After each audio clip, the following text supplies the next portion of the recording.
बच्चा भाटी, पढ़ाई अच्छी चल रही है ना? Very good. मुझे पता है आप डटे हुए हो, मेहनत कर रहे हो, लेकिन क्या ये जरूरी है कि आपने अच्छी पढ़ाई की, आपने जी जान से मेहनत की तो मार्क्स भी अच्छे आएंगे? अरे ये क्या कह रही है मैम, हम इतनी मेहनत कर रहे हैं और मैम कह रही है मार्क्स अच्छे नहीं आएंगे।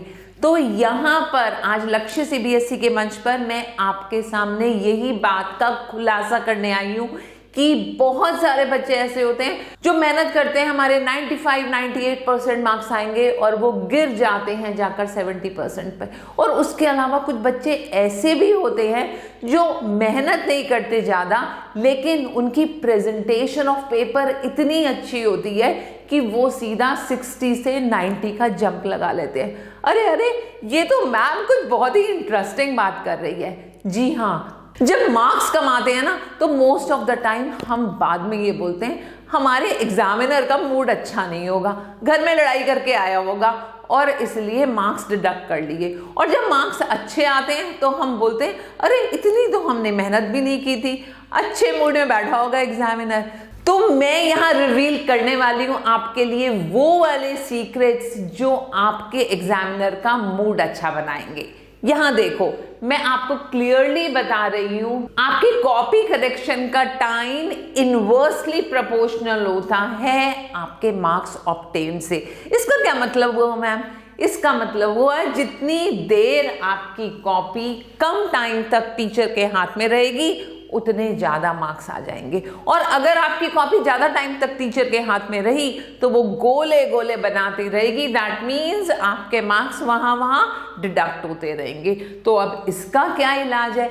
इसके इलाज के लिए हमें अपने पेपर प्रेजेंटेशन पर फोकस करना है। और पेपर प्रेजेंटेशन एक बहुत बड़ी स्किल होती है, उस स्किल को आज हम इस वीडियो में सीखने वाले हैं। तो एक एक स्टेप को बहुत ध्यान से लिखना, अपने पास स्टोर करना, जिससे एग्जाम के टाइम में कोई टेंशन ना हो। अब मैम इतनी जल्दी आप पेपर प्रेजेंटेशन की बात कर रहे हो, अभी तो हमारा सिलेबस भी कंप्लीट नहीं हुआ। यस, यहां से ही अगर आप पेपर प्रेजेंटेशन की बात करनी शुरू करेंगे और उसको अपने प्रैक्टिस पेपर में, सैंपल पेपर की प्रैक्टिस करते टाइम इंप्लीमेंट करना स्टार्ट कर देंगे तो आपकी वो हैबिट में आ जाएगा और लास्ट टाइम पर इस पर फोकस नहीं करना पड़ेगा, क्योंकि उस टाइम आप बहुत भगदड़ में होंगे, आपका ब्रेन स्ट्रेस में होगा और उस टाइम पर इसको हैबिट में डालना बहुत मुश्किल होगा। तो सबसे इंपॉर्टेंट चीज आती है राइटिंग। राइटिंग का मतलब आप पेपर में किस तरह से लिख रहे हैं। अब ये एज आपकी राइटिंग इंप्रूव करने की नहीं है कि आप राइटिंग की प्रैक्टिस करो, बट मेक श्योर आप ऐसा लिखना स्टार्ट कर दो कि आपके पेपर में हर वर्ड्स के बीच में प्रॉपर अच्छा स्पेस आए, so that every word is readable properly. और जो जो इंपॉर्टेंट वर्ड्स होंगे उनको अंडरलाइन करना शुरू कर दो। बहुत सारे पेन्स डिफरेंट कलर्स के एग्जाम हॉल में ले जाने की बिल्कुल जरूरत नहीं है, बट यस, जो इंपॉर्टेंट कीवर्ड्स आपको लगे उन्हें साथ साथ अंडरलाइन करते चलो। Second important thing is proper spacing between lines.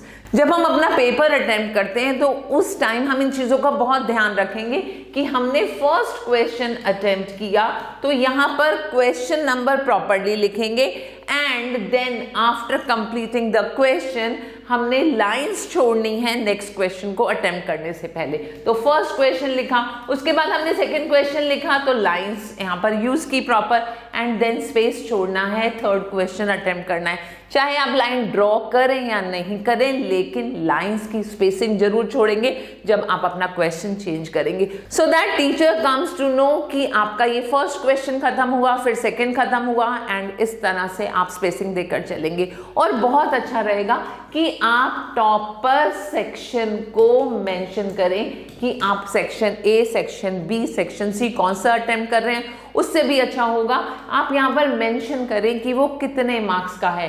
Suppose 2 marks के क्वेश्चंस हैं तो आप यहाँ पर मेंशन कर सकते हैं। Then we talk about no overwriting. बहुत बार ऐसा होता है हमने कुछ लिखा, सपोज यहाँ पर हमने लिखा वाटर और उसके बाद आपको एकदम से क्लिक हुआ अरे यहाँ तो स्काई लिखना था। So do not do like this, rather water लिखो और उसको एक कट लगाकर आप यहाँ पर स्काई लिख सकते हैं। सो व्हाट विल हैपन, आपकी शीट अच्छी सी टाइडी नजर आएगी और टीचर का मूड संभाल के रखना आपका मेन काम है, तो मूड यहाँ बहुत अच्छे से संभला रहेगा। अब चलते हैं कि हम आंसर्स किस तरह लिखें।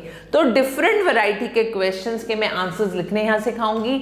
सबसे पहले बात करते हैं ऑब्जेक्टिव क्वेश्चंस की, जहां बच्चे सबसे ज्यादा मिस्टेक करते हैं। First question A part, then we write second question C part, third question A part. This is wrong way to answer. Rather आप उसमें लिखेंगे ए पार्ट और उसके बाद आप उसका प्रॉपर आंसर भी साथ में लिखेंगे, क्योंकि फिर से मैं बोल रही हूं, less time spend on your sheet. And this is another logic कि टीचर को बार बार क्वेश्चन पेपर में चेक नहीं करना पड़ेगा कि ए बी सी क्या है, और वो बहुत जल्दी जल्दी टिक मार्क करके आपको मार्क्स देती चली जाएगी। सेम चीज जब आप मैथ्स के क्वेश्चन अटेम्प्ट करें तो बहुत इंपॉर्टेंट चीज बताऊंगी कि आपकी ये आंसर शीट है, इसमें राइट साइड में एक ब्रॉडर मार्जिन ड्रॉ कर देंगे आप, और इस ब्रॉडर मार्जिन में फर्स्ट क्वेश्चन का जो ए ऑप्शन का आंसर आएगा, यहां पर उससे रिलेटेड कैलकुलेशंस करेंगे।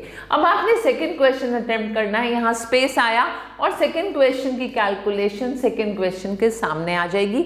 सो it is going to be very helpful to you.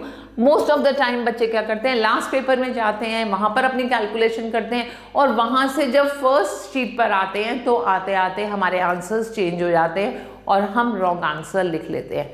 So in this case क्या होने वाला है, अगर बाय चांस आपने यहां पर आंसर गलती से रॉन्ग लिख दिया तो टीचर को यहां नजर आ जाएगा, और in that case the teacher is going to give you marks. कभी कभी टीचर को तरस आ जाता है, यहां पर आपको मार्क्स मिल जाते हैं। मूविंग फर्दर हम बात करते हैं 2-3 मार्क्स के क्वेश्चंस की। तो अगर आप कोई भी क्वेश्चन पेपर अटेम्प्ट कर रहे हैं जहां 2 या 3 मार्क्स के क्वेश्चन है, सो मेक श्योर आप पॉइंट्स एटलीस्ट 4 पॉइंट्स लिखेंगे, and you are going to underline the keywords for these questions. तो कीवर्ड्स को अंडरलाइन करने से आपके यहां पर अगर कोई ग्रामेटिकल मिस्टेक हो गई, टीचर पूरे सेंटेंस को नहीं देखेगा, but teacher is going to see कि बच्चे को आंसर मालूम है। बहुत बार ऐसा होता है कि आपको 3 मार्क्स के क्वेश्चन में खाली 2 ऑप्शन याद आ रहे हैं, चिंता नहीं करनी है, उन 2 पॉइंट्स को आप क्लियरली लिख दें और थर्ड पॉइंट को उस चैप्टर से रिलेट करके वहां पर कोई भी पॉइंट लिख दें, so that the things are going smoothly, और टीचर उसको अनदेखा करके मार्क दे देगा, provided you are relating it with the subject. Now coming to long questions. जब आपके 4 to 5 मार्क्स के क्वेश्चन होंगे तो ध्यान से सुनेंगे। हम 4 to 5 मार्क्स के क्वेश्चन 2 कैटेगरी के होंगे, या तो आपके लॉन्ग क्वेश्चंस होंगे और या फिर पॉइंट्स वाले। सो मेक श्योर अगर आप उसको पॉइंट्स में एक्सप्रेस करेंगे तो एटलीस्ट 6 पॉइंट्स वहां पर आने चाहिए। अगर बहुत लंबी लंबी कहानी लिखनी है तो अंडरलाइन द मेन हेडिंग्स, और उन मेन हेडिंग्स को अंडरलाइन करने के बाद आपकी बाद की जो स्टोरी आ रही है उस पर टीचर बहुत ध्यान नहीं देगा। जो चीजें आपने अंडरलाइन की होगी उससे ही क्लियर हो जाएगा कि आप उस पैराग्राफ में क्या कहने वाले हो। टाइम सेव्ड, मोर मार्क्स यहां पर फिर इंप्लीमेंट होगा। And then we talk about the question of difference. तो क्वेश्चन ऑफ डिफरेंस में हमें मालूम है हमने लाइन खींचनी है, हमने हेडिंग्स डालनी है। अब बहुत इंपॉर्टेंट चीज जो है, सपोज इसका आपने फर्स्ट पॉइंट लिखा, ये 4 लाइन्स में 5 लाइन्स में आया, इसका फर्स्ट पॉइंट सपोज 3 लाइन्स में आया, सेकेंड पॉइंट गैप देकर स्टार्ट करेंगे, एंड इसका सेकेंड पॉइंट भी इसके सामने से ही स्टार्ट करेंगे। नाउ सपोज यहां पर आपकी 6 लाइन्स में आया, यहां 3 लाइन्स में, तो यहां से स्टार्ट नहीं करेंगे, दैट विल बी रॉन्ग। आप थोड़ा सा नीचे जाएं इसके लेवल पर और यहां पर आकर आप थर्ड पॉइंट स्टार्ट करेंगे, तो आपका वर्क ज्यादा नीट इंटैक्ट नजर आएगा। टीचर मार्क ऑफ डिस्टिंक्शन आसानी से रीड कर पाएगा और दिल खोल के मार्क्स देने वाला है, राइट। उसके बाद हम चलते हैं उन क्वेश्चंस पे जिनमें डायग्राम्स आते हैं। तो डायग्राम्स बनाने में ज्यादा टाइम नहीं लगाना, रफ स्केच बनाना है, बट मेक श्योर उसकी लेबलिंग बहुत ध्यान से करनी है। तो जो जो चीज़ लेबल होने वाली है उनकी स्पेलिंग को चेक करेंगे, उनको अंडरलाइन करेंगे और अपने डायग्राम्स में ज़्यादा टाइम वेस्ट नहीं करेंगे। अब बात करती हूँ मैं न्यूमेरिकल्स की। न्यूमेरिकल्स में जहां पर भी रिक्वायरमेंट है, सबसे पहले आप उसकी फिगर ड्रॉ करेंगे। फिगर ड्रॉ करने के बाद आप उनकी जो वैल्यूज हैं, सपोज आप फिजिक्स का क्वेश्चन कर रहे हैं, u की क्या वैल्यू है, v की क्या वैल्यू है, टाइम की क्या वैल्यू है, और उन वैल्यूज को यूनिट्स के साथ लिखेंगे। And after writing this make sure आप फॉर्मूला जरूर लिख रहे हैं। तो अगर आपने फॉर्मूला लिखा, फॉर्मूले की वैल्यू पुट करने आपके लिए आसान हो जाएंगी, क्वेश्चन में गलती होने के चांसेस रिड्यूस हो जाएंगे। And more important thing is कि अगर कहीं वैल्यू पुट करते टाइम आपसे मिस्टेक भी हो गई तो उस मिस्टेक को टीचर इग्नोर करके इन स्टेप्स पर आपको मार्क्स दे देगा।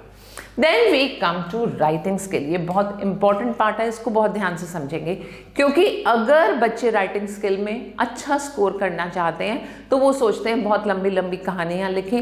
That is absolutely wrong.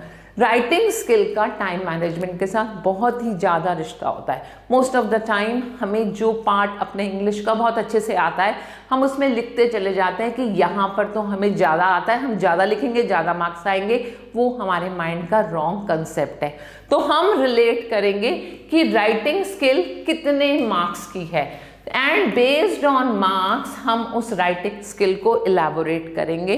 And जब भी कोई लेटर लिख रहे हैं, जब भी कोई स्टोरी राइटिंग कर रहे हैं, तो हम अपनी पूरी राइटिंग स्किल को 3 पार्ट्स में डिवाइड करेंगे। फर्स्ट पार्ट होगा इंट्रो पार्ट, सेकंड पार्ट होगा जहां पर हम पूरा इलैबोरेट करेंगे, पूरा एक्सप्लेन करेंगे, that is the body, and the third part is conclusion. और कंक्लूजन में मोस्ट ऑफ द टाइम आप अपने क्वेश्चन से ही एंडिंग करते हैं। तो कंक्लूजन पार्ट को अगर आप नहीं लिखेंगे तो आपका ये पूरा का पूरा आंसर इनकम्प्लीट माना जाएगा। इस तरह से हम अपनी जो राइटिंग स्किल्स हैं, लेटर्स हैं, उन सब के अच्छे से फॉर्मेट्स पर फोकस करेंगे। बॉडी में कुछ लिख रहे हैं उससे ज़्यादा इफेक्ट नहीं होता, बट येस अगर आपके जो मेन मार्क्स हैं वो कहाँ से मिलने हैं, आपके लेटर का फॉर्मेट प्रॉपर होना चाहिए, आपकी इस लेटर की स्टार्टिंग अच्छी होनी चाहिए, कंक्लूजन अच्छा होना चाहिए, एंड इंटरनल बॉडी की पार्ट में टीचर बहुत ज़्यादा आपका फोकस नहीं करता है। After this we talk about कि हमारे सैम्पल पेपर्स की प्रैक्टिस कैसे होनी चाहिए। अब इन दिनों इन सारी चीज़ों को माइंड में रखते हुए अपने सैम्पल पेपर्स की प्रैक्टिस करेंगे। और सैम्पल पेपर में हम बहुत सारे हिट एंड ट्रायल करने वाले हैं, क्योंकि वो एक्सपेरिमेंट्स हम एग्जाम के टाइम में जाके नहीं कर सकते। अब वो हिट एंड ट्रायल क्या है, बहुत बार आपके माइंड में ये आता है कि हम सबसे पहले लॉन्ग क्वेश्चंस को अटेम्प्ट करें, डी सेक्शन को अटेम्प्ट करें, फिर सी सेक्शन पर आएँ, फिर बी सेक्शन पर आएँ, एंड फिर फाइनली ए सेक्शन पर आ जाए। और इसको ट्राई करने के बाद आप अपना टाइम चेक करेंगे, कितने टाइम में आपका पेपर अटेम्प्ट हो रहा है, उसमें हमारी कोई मिस्टेक्स आ रही हैं या नहीं, हम अपनी एरर्स को चेक करेंगे और हम कितना स्कोर कर पा रहे हैं। अब नेक्स्ट टाइम जब आप सैम्पल पेपर को अटेम्प्ट करेंगे तो हम स्टार्ट कर सकते हैं कि ए से स्टार्ट किया, फिर बी से स्टार्ट किया, फिर सी किया और फिर डी किया। नेक्स्ट टाइम आप ऐसे भी ट्राई कर सकते हैं, पहले मैंने सी किया, फिर डी किया, फिर ए किया, फिर बी किया। तो हम डिफरेंट एक्सपेरिमेंट्स ट्राई कर सकते हैं जब हम घर में in previous year questions papers को प्रैक्टिस करेंगे, ट्राई करेंगे, और वहां पर हर बार असेस करेंगे, इवैल्यूएट करेंगे कि कितना टाइम यूज हो रहा है, कहाँ हम मिस्टेक कर रहे हैं, कहीं टाइम की शॉर्टेज तो नहीं पड़ रही, और किस मेथड से करके हम ज़्यादा अच्छे माइंडसेट में बैठ रहे हैं और कैसा स्कोर कर पा रहे हैं। इन सब चीज़ों को एक्सपेरिमेंट करेंगे जब भी आप सैम्पल पेपर करेंगे, और अपनी मिस्टेक्स वाली कॉपी जो मैंने बनवाई हुई है उसके एंड में ये लिखने वाले हैं कि हमने कौन सा पेपर कब अटेम्प्ट किया और उसमें क्या क्या मिस्टेक्स रही और कौन सा बेस्ट सूटेड मेथड होगा। क्योंकि एग्जाम रूम में जाकर वो बेस्ट सूटेड मेथड आपने ट्राई नहीं करना, वो बेस्ट सूटेड मेथड आपने यहाँ पर जब आप प्रैक्टिस कर रहे हैं तो वहां ट्राई करने हैं, and then you are good to go. And आप देखेंगे कि आप कितने कामली, कितने कॉन्फिडेंटली अपने एग्जाम को अटेम्प्ट कर पाएंगे। और अपने एग्जामिनर को इम्प्रेस भी तो करना है, यहाँ पर ये जितनी टेक्निक्स हैं उनको अडैप्ट करो और अपने एग्जामिनर को इम्प्रेस करो, क्योंकि वो कम टाइम लेकर ही आपके लिए मार्क्स की बारिश करने वाला है। All the best and Anjana science of for today.